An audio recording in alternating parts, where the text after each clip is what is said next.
wabarakatuh.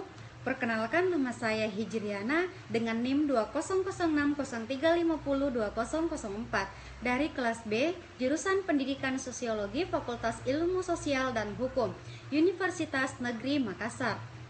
Baik, di sini saya akan menjelaskan mengenai teori konflik dari Ralph Dahrendorf, di mana Ralph Dahrendorf adalah salah satu tokoh terkenal di Eropa dan Amerika Serikat.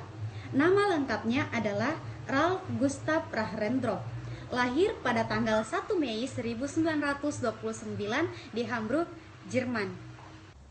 Bagi Dahrendorf, masyarakat memiliki dua wajah, yakni konflik dan konsensus, yang dikenal dengan teori konflik dialektika. Dengan demikian, diusulkan agar teori sosiologi dibagi menjadi dua bagian, yakni teori konflik dan teori konsensus, di mana teori konflik harus menguji konflik kepentingan dan penggunaan kekerasan yang mengikat masyarakat. Nah, sedangkan teori konsensus harus menguji nilai integrasi dalam masyarakat. Bagi Ralph Dahrendorf, masyarakat tidak akan ada tanpa konsensus dan konflik. Masyarakat disatukan oleh ketidakbebasan yang dipaksakan. Nah, dengan demikian, posisi tertentu di dalam masyarakat mendelegasikan kekuasaan dan otoritas terhadap posisi yang lain.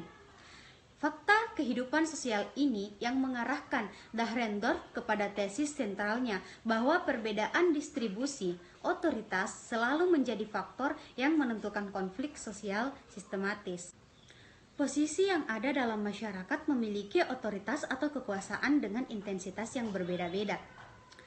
Otoritas yang tidak terletak dalam diri individu, tetapi dalam posisi sehingga tidak bersifat statis.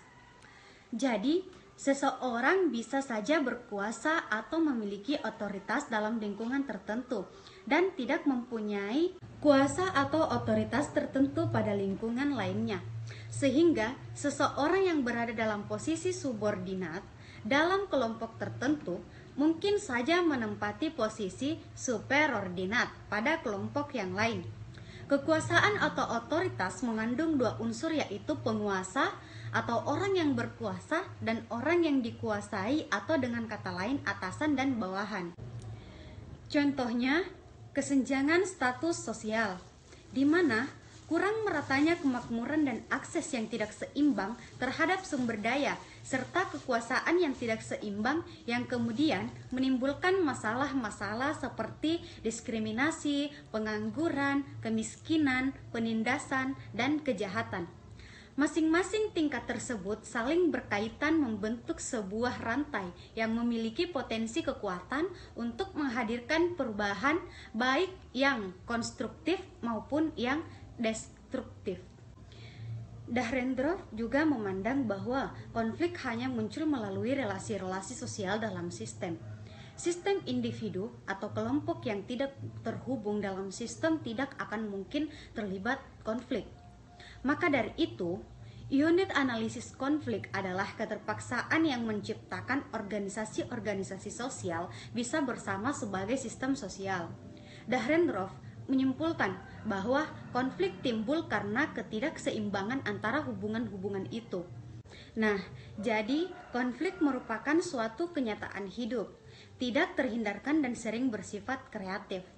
Konflik terjadi ketika tujuan masyarakat tidak sejalan, berbagai perbedaan pendapat, dan konflik biasanya diselesaikan tanpa kekerasan dan sering menghasilkan situasi yang lebih baik bagi sebagian besar atau semua pihak yang terlibat.